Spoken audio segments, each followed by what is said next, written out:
Você pode até voar se não tiver medo, mas tome cuidado com as prisões sem grades. Talvez a menina da missa das 10 não prestou muita atenção nisso, porque mesmo que você queira voar, ninguém voa sem asas. E passarinho que já foi livre não sabe viver enjaulado. Ei mundo, meu nome é Fabi Medeiros e sejam muito bem-vindos a este canal. Aqui tem vídeo novo toda semana, sempre com temas criminais ou curiosidades que acontecem ao redor do mundo. Então se você gosta desse tipo de conteúdo, para tudo que você tá fazendo que eu vou te contar essa história. Vem!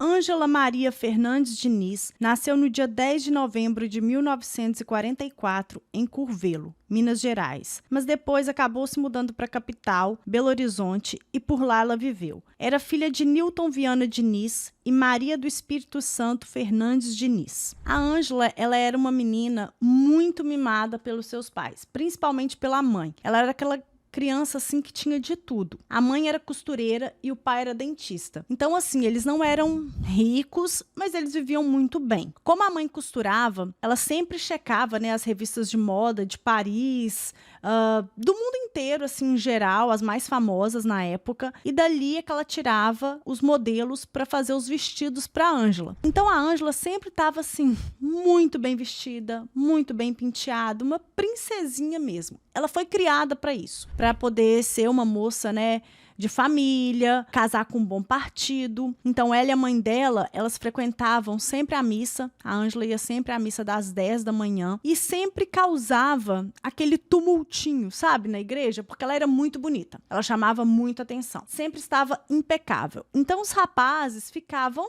loucos por ela. Todo mundo queria ter uma chance, né, de poder cortejá-la ou agradá-la de alguma forma. E ela era sempre muito simpática. Então, aos 17 anos, a Ângela acabou se casando com o engenheiro Milton Vilas Boas, de 31 anos. Então, assim, ele era bem mais velho do que ela, mas ele tinha muito dinheiro. Verdade, né, gente? A menina já foi criada para poder se casar com um bom partido. Ela não ia se casar com pé de chinelo. Então, o cara era mais velho, mas ele tinha dinheiro, ele tinha condição de dar uma vida muito boa para a Ângela e para os filhos que eles vieram a ter, porque eles tiveram 3 filhos. Então, aquilo ali, querendo ou não, fazia parte, né, de todo um processo que ela foi construída para ser. Então, ali ela estava muito feliz, se casou muito jovem, mas aquilo ali já tinha sido preparado para ela. Depois de 9 anos de casados, a Ângela estava de saco cheio daquilo, ela era muito jovem ainda, já o Milton nem tanto. Então, ela queria curtir a vida, ela queria aproveitar, ela estava de saco cheio de ser dona de casa, de ficar ali fazendo sempre as mesmas coisas. Ela queria se divertir. Então, ela pediu o divórcio. Na verdade, nem é divórcio, porque naquela época não podia se divorciar. Foi um desquite. Tem uma diferença, gente. Eu também não sabia, não. Eu até, assim, procurei saber, porque não é da minha época. Mas parece que no desquite você não pode se casar de novo, né? É bem diferente. Mas ela se desquitou dele, então. E nessa separação, ela ficou com uma mansão em BH. Recebia uma pensão também mensal, gordinha, dele, do Milton. Então ela não ficou ao relento, desamparada, não. Ela ficou com a mesma vida, né, o mesmo nível social que ela tinha casada com o Milton, ela permaneceu porque ela recebia essa mesada, ficou com a casa, ficou com outros bens. O Milton, em contrapartida, ficou com a guarda dos 3 filhos. E isso deixou a Ângela muito triste. Bom, então a vida seguiu, a Ângela estava ali, né, com tudo que ela sempre quis, feliz, solteira, aproveitando a vida ao máximo, indo em várias festas, reuniões, se divertindo. Ela bebia muito, né? Então aquilo ali era, querendo ou não, uma coisa muito diferente, porque as mulheres daquela época não costumavam beber tanto assim, então chamava atenção sempre o estado dela embriagado. Em 1973 acontece o primeiro escândalo, assim, depois do divórcio, né, o primeiro escândalo na vida de Ângela, que o caseiro dela, ela tinha um caseiro, porque ela morava sozinha, então esse caseiro, ele meio que ficava ali, não só cuidando da casa, mas também era um protetor dela. Ele sabia toda a rotina, né, dela, da casa, então ele cuidava de tudo. Porém, esse cara, conhecido como Zé Pretinho, o nome dele era José Avelino dos Santos, ele foi encontrado morto na porta da casa da Ângela. A calça dele estava com o zíper aberto, tinha sinais de né, que ele chegou nos finalmentes. Gente, tem uma mosca voando aqui, é isso mesmo? Bom, enfim. E ele tava com uma faca de cozinha na mão. Faca, assim, gente, de passar manteiga. Só que na mão esquerda. E o cara era destro. Então aquilo ali já ficou esquisito. A Ângela, de cara, ela já assumiu a culpa, falou que foi ela que deu o tiro porque ele tentou invadir o dormitório dela e atacá-la. Então ela não tinha o que fazer a não ser atirar contra ele para se defender. Depois de um tempo, a polícia descobriu que tinha uma terceira pessoa na casa, né, que ela não estava sozinha, e essa pessoa era o amante dela. Ele era um milionário mineiro, assim, muito famoso na época, chamado Arthur Vale Mendes, que era mais conhecido como Tuca Mendes, do grupo Mendes Júnior. Então, assim, ele era um empreiteiro muito, muito, muito rico mesmo, milionário, e eles eram amantes. Então, como a Ângela não queria que ninguém descobrisse desse relacionamento, ela assumiu a culpa. Mas quando tudo foi descoberto, né, o Arthur, ele acabou assumindo sim a autoria. Disse também que foi legítima defesa, contou ali praticamente a mesma história, que o Zé Pretinho tentou então atacar a Ângela, e foi quando ele viu e pegou a arma e atirou contra o cara. Bom, esse escândalo não suportou, né? O relacionamento dos dois, ele não suportou esse escândalo, que foi parar, inclusive, nas páginas criminais dos jornais, das revistas, enfim. Então, gente, vocês viram a mosca? Ai, desculpa, gente. Bom, e foi parar ali nos registros criminais, mas não deu em nada. Essa é a verdade. Investigaram, mas ficou ali como legítima defesa e ninguém acabou pagando muito por isso. E a vida se seguiu, só que a Ângela, ela resolveu que ela não queria mais ficar em BH. Então, ela se mudou para o Rio de Janeiro e lá ela foi morar em um apartamento em Copacabana. Bom, já no Rio, a Ângela, então, ela começa a se relacionar com um colunista social da época muito famoso, que era o Ibrahim Suede. Esse cara, gente, ele realmente tinha muito, assim, envolvimento com a mídia, ele era bem popular, ele estava sempre nos eventos mais badalados e a Ângela passou a acompanhá-lo em tudo. E naquela época também, os colunistas, eles eram as pessoas que ditavam quem estava em alta e quem estava em baixa, porque existiam a tal das colunas sociais. Então, as pessoas sempre eram votadas, eram colocadas ali, e isso tinha muito impacto na sociedade. Então, era sempre assim, os 10 mais isso, ou os 10 mais aquilo. Então, ao lado dele, né, a Ângela conseguiu crescer muito e conhecer muita gente importante e tá sempre em festas, em eventos, sabe, megalomaníacos, enfim, a coisa andou bastante para ela. Inclusive, foi o Ibrahim que deu o apelido, né, que ficou tão famoso e ela ficou tão conhecida, que foi a Pantera de Minas. No Natal de 1974, a Ângela, então, vai se envolver em um outro escândalo. Ela foi visitar os filhos, né? No Natal, eles estavam, parece que era na casa da avó, e durante essa visita, na hora que ela foi voltar para o Rio, porque eles moravam em BH, ela resolveu simplesmente trazer a filha dela junto com ela. Eram 3 filhos, né? 2 meninos e uma menina. Então, ela simplesmente pegou a menininha, na época acho que tinha 4 aninhos de idade, e levou para ela. Levou com ela para o Rio, perdão, mas não demorou muito, acho que foi em menos de 48 horas, o Milton, ele já teve noção, já sabia ali o que tinha acontecido, então ele foi lá no Rio buscar a filha dele. Então, assim, gente, vocês imaginam, naquela época, uma pessoa ter a coragem de fazer um trem desse. Ela era muito assim, sabe, à frente mesmo, ela não tinha medo de nada. A Ângela era uma menina destemida, ela enfrentava tudo, para ela não existia talvez, era já tô. Então, ela era assim, muito intensa mesmo. Bom, então depois desse suposto sequestro que ela fez da filha, né, esse rapto aí, que inclusive saiu, né, gente, em todas as colunas, né, lá nas páginas criminais, estava estampado lá que ela sequestrou, Ângela Diniz sequestra a própria filha. Então era desse jeito que eles estampavam lá, acho que hoje em dia não é muito diferente disso, mas parece que ela inclusive chegou a pegar 6 meses de prisão, porque o marido não desistiu da denúncia, e certamente ali ela deve ter pago algum valor, alguma fiança, e foi liberada. Em 1975, no ano seguinte, a Ângela então se envolveu em mais uma denúncia. Ela acabou sendo levada, né, porque uma denúncia anônima disse que ela guardava mais de 100 gramas da erva. Não posso falar nem o nome aqui no YouTube, essas coisas, gente, é tão sem noção, mas enfim, na casa dela. Então, por conta disso, ela foi levada para a delegacia e ela teve que assumir que ela era viciada, que ela que estava consumindo aquilo tudo. Caso contrário, ela seria presa. Enquanto ela ainda namorava o Ibrahim, eles foram em um evento em São Paulo, porque o Ibrahim, como colunista, ele estava indo cobrir esse evento, então a Ângela foi, né, como companheira, namorada dele ali. E era um evento muito, assim, grandioso. Era na casa de uma socialite muito famosa na época, Angelita Scarpa, e ela era casada com o Raul Fernando do Amaral Street. Na verdade, eles não eram casados. Eles moravam juntos, tinham um namoro ali, um relacionamento, mas estavam juntos, já tinham um filho. Ele era conhecido como Doca Street. Bom, nessa festa, a Ângela e o Doca, eles se conheceram. E ali, gente, foi assim, à primeira vista. O Doca ficou simplesmente alucinado com ela. Ele não tirava os olhos da Ângela a noite inteira. Ele ficou perplexo com tanta beleza. Ele queria aquela mulher. Bom, eles começaram então um relacionamento às escondidas. Ela ainda namorava o Ibrahim e ele também namorava a Angelita. Mas depois de 3 meses, acabou, né? A Angelita acabou descobrindo.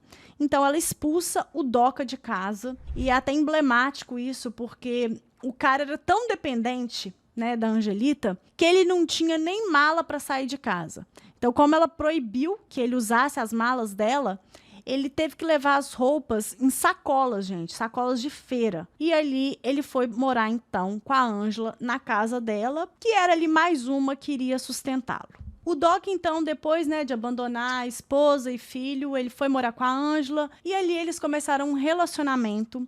Só que, gente, era um relacionamento muito conturbado. Assim, tinha violência doméstica, o Doc era extremamente ciumento, sabe, gente, desse tipo de gente, assim, até chata, sufocante. E a Ângela era uma pessoa de espírito livre, ela era um passarinho. E o Doca começou a querer controlar a vida da Ângela. Bom, eles estavam, então, cansados das colunas sociais, do mexerico das pessoas.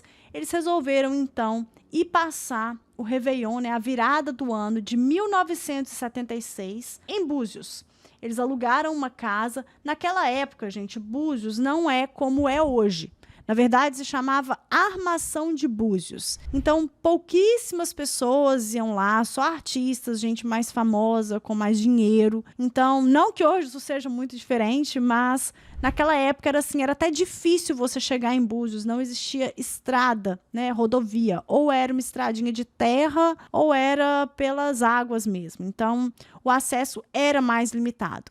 Então, eles resolveram ir para lá, para espairecer de toda essa mídia, de todo esse burburinho, e foram curtir, né, passar lá o Réveillon em Búzios. Então, naquele momento, era praia e curtição, muita cachaça, né? A Ângela bebia demais, o Doca também bebia, mas ela bebia muito mesmo. Então, foram garrafas de vodka, ali na praia eles começaram a beber cedo, depois eles almoçaram por ali mesmo. Durante, né, esse tempo que eles estavam na praia, isso já era 30 de dezembro de 1976, então, um dia antes ali do Réveillon. Estavam ali almoçando, chegou uma alemã, né, que vendia tipo uma hippie. Ela vendia coisas que ela fazia, handmade. Então ela ofereceu uma bolsa para a Ângela, e essa bolsa, quando abria a bolsa, virava um tabuleiro de gamão. Então era bem diferente, né, bem divertido. A Ângela achou legal, comprou a bolsa e meio que fez amizade ali com a alemã, ficou conversando, trocando uma ideia, chamou ela para poder ir para a praia, né? Então eles voltaram a beber e o Doca começou a ficar meio estressado com esse negócio, porque a mulher dele já estava bêbada, estava chamando um monte de gente, essa alemã que ele nem conhecia já estava lá. Então ele começou a ficar de saco cheio daquela situação e ele chama a Ângela para ir embora. Só que a Ângela, ela falou que não ia, ela falou: "Não, me deixa, você é muito chato, nossa, para de me vigiar, para de me controlar". E ele falou: "Ângela, pelo amor de Deus, para com isso". E aí ela foi, nesse momento, ela até falou com ele: "Olha, eu vou chamar a Gabriele para poder ir para casa com a gente". Gabriele é a tal alemã. Então, assim, querendo insinuar que ali existiria uma relação a 3. E o Doca falou: "Você tá me machucando, por que você tá falando essas coisas? Para com isso". Bom, Depois dessa briga, gente, o clima, lógico, esfriou, todo mundo foi embora, a alemã foi embora, a outra amiga dela também foi embora, a Ângela ficou puta, foi embora da praia, já tava miando. Quando chegou na casa, eles discutiram, pau torou ali, e até a funcionária, né, a cozinheira da casa, disse que só escutou ela quebrando o banheiro inteiro, só tá, e arremessando os trem, e os dois discutindo, até que com muito custo, a cozinheira, né, e ele conseguiram colocar então a Ângela para poder dormir. Bom, o problema maior foi quando ela acordou. Quando a Ângela acorda, ela e o Doca, então, eles voltam a discutir. Ai, gente, que saco isso. E aí ela falando, olha, Doca, te falar bem a real, não dá mais, você é muito ciumento, você é muito possessivo, eu não aguento mais você, sai da minha casa. Ele, naquele momento, ele pegou as coisas dele, fez a malinha dele e foi embora. Antes tivesse ido embora. Só que o cara volta. E nessa volta ele começa lá a suplicar para voltar para ela, que amava ela, que era o amor da vida dele. Assim, venhamos e convenhamos, né, gente? Ele tinha uma vida de marajá. Ele não trabalhava, ele não fazia nada e estava ali vivendo, comendo do bom e do melhor, com uma mulher linda, famosa.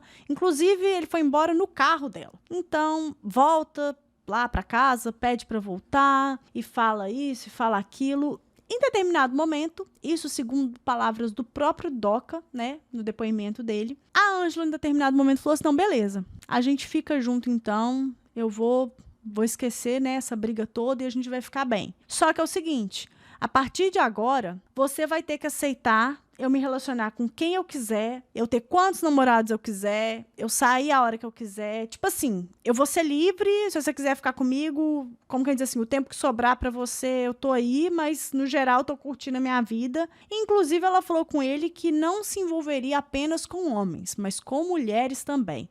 Então, a Ângela realmente ela era muito à frente de seu tempo. O Doca pirou, ele surtou, ele falou... Quê? Não, e os dois começaram a discutir. E aí existem duas versões. A primeira versão é que fala que ela pegou a maleta dele, né, que ele carregava sempre, bateu nele e nessa hora a arma caiu, que foi a arma que ele utilizou. Outra versão conta que não teve isso, que ele que enfiou a mão na maleta e pegou a arma, que ela não encostou na maleta dele, não. Mas seja como for, ele atirou 4 vezes na Ângela. Foram 3 vezes no rosto e 1 tiro na nuca. E ali é óbvio que ela caiu na mesma hora. E o Doca fugiu. A cozinheira que estava dentro da casa disse que só escutou o barulho do tiro e já saiu correndo para ver o que era. Quando ela chegou lá e viu aquela cena, o Doca já tinha vazado, a Ângela caída no chão. Gente, foram 3 horas até a polícia chegar lá.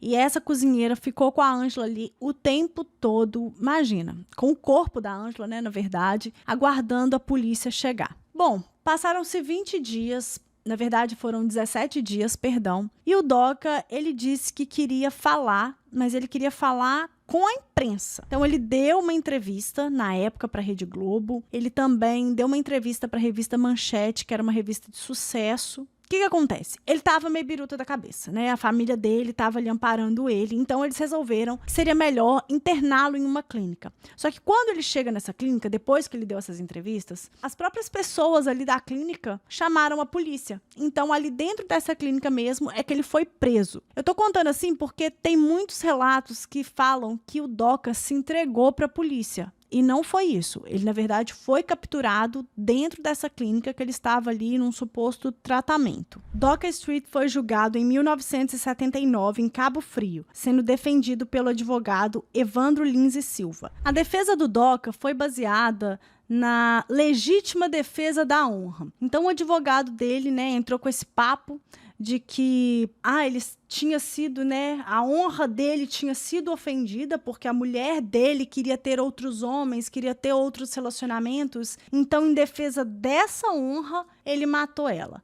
Isso nunca existiu, gente, em nenhum código penal, criminal, nada, mas era muito aceito nos tribunais de júri daquela época, né? O mundo era ainda mais machista do que é hoje, então, imagina, uma mulher não ter o direito de terminar um relacionamento porque o cara vai achar que tá ferindo a honra dele. E honra, sim, eu me pergunto qual? Um cara que abandonou a esposa, na época, né, não era esposa, mas já morava junto, a mulher, abandonou o filho, abandonou tudo para viver com uma outra mulher, e aí ele vem me falar de honra. Então, assim, já fica complicado aí. Durante o julgamento, se examinou amplamente a vida de Ângela, questionando sua moralidade sexual, seus envolvimentos com outros crimes e sua dependência de drogas. O julgamento foi extensamente coberto pela mídia, sendo que só a Globo levou uma equipe de 68 pessoas, entre técnicos e repórteres. O tribunal do júri condenou Doka Street por 5-2 em uma pena de 18 meses pelo crime e 6 meses por ter fugido da justiça. Por já ter cumprido 7 meses preso, ou seja, 1/3 da pena, Doka Street foi liberado e pôde sair livre do tribunal. Gente, é para acabar. Depois de tudo isso que o cara fez, né, de assumir o que fez, ele sai pela porta da frente. É uma aberração. Bom, nesse primeiro julgamento, né, o Doka ele estava sendo aclamado. Tinham faixas com o nome dele pedindo, né, que ele fosse absolvido. Ele estava assim como o herói, uma pessoa que defendeu a sua honra. Mas aí vem o movimento das feministas. Elas não aceitaram, nem hipótese alguma. Primeiro que o advogado da Ângela não aceitou. Então, né, o advogado ali já entrou com recurso. Depois, então, vieram o grupo das feministas, aonde elas alegavam que aquele julgamento, na verdade, não estavam julgando o Doka. Eles estavam julgando a vida da Ângela, a moral dela, como se ela pudesse ali ter o direito de se defender. Gente, olha que absurdo. Então, diante de tudo isso, eles estavam pedindo, clamando que houvesse um segundo julgamento para que então essa palhaçada acabasse. A escandalosa decisão a favor de Doka produziu o primeiro de uma série de movimentos feministas de protesto contra a violência doméstica sob o lema "Quem ama, não mata", slogan tomado como resposta da argumentação da defesa de Doka Street de que ele matou por amor. A pressão do movimento feminista levou a um novo julgamento, então, de Doka Street. Bom, então, com toda a força desse movimento feminista que realmente veio com tudo, principalmente com esse slogan, né, de quem ama não mata, e não mata mesmo, porque ele foi tão cara de pau que ele chegou, né, praticamente querer dizer que ele era inocente. Nossa, eu matei por amor. Mas que amor é esse, gente? Isso é totalmente contraditório. Então as feministas ganharam muita força e em 1981 o Doka Street foi submetido a um novo julgamento. Nesse segundo julgamento, ele então foi condenado a 15 anos de reclusão e isso foi assim muito comemorado, as pessoas ficaram muito felizes. Ao contrário do primeiro julgamento, que ele estava sendo aclamado pela mídia, pelas pessoas, por todo mundo, nesse segundo julgamento, não. Ele estava sendo completamente assim, vaiado mesmo, as pessoas queriam justiça pela Ângela Diniz, queriam provar que ela não tinha culpa nenhuma de ser feliz, de ser como ela era. Gente, as pessoas têm o direito de viverem como querem. Não adianta chegar num tribunal e falar, ah, mas ela era prostituta. Isso não faz diferença. Ali para o juiz, a gente está julgando um ser humano. Não importa se ela era dona de empresa, CEO, faxineira, prostituta, enfim. O que importa é o ser humano. E ele tirou a vida de uma pessoa que só queria viver a vida. Olha que bizarro, né? Bom, então finalmente ele foi condenado a 15 anos e todo mundo comemorou bastante. Foi assim, realmente muito, muito aclamado, principalmente pela mídia que já tinha invertido, né? Se em outro tempo eles estavam a favor de Doka, agora estavam todos a favor de Ângela Diniz. A família de Ângela, infelizmente, viveu mais tragédias. Em 1983, o ex-marido Milton morreu em um acidente de avião. Um ano depois, o filho do meio foi vítima de um acidente de carro. E no mesmo ano, o filho mais velho ficou tetraplégico em um acidente de moto. Foi a mãe de Ângela quem cuidou dele. Em 2006, Doka Street lançou o livro Mea Culpa, onde trata o caso com profundidade e dá sua versão dos fatos. Doka Street morreu em 2020 em São Paulo, aos 86 anos, depois de um infarto. Bom, gente, esse foi o caso de hoje. Eu espero que vocês tenham gostado. Se você gostou, por favor, deixa seu like, se inscreva nesse canal, que é de extrema importância. Eu andei reparando, gente, que o YouTube tá deletando um monte de comentário, desinscreveu um monte de gente. Então eu peço humildemente, se vocês puderem checar a inscrição de vocês, se o sininho tá ativado, porque assim, a gente tá nessa luta, né? E o YouTube às vezes não ajuda.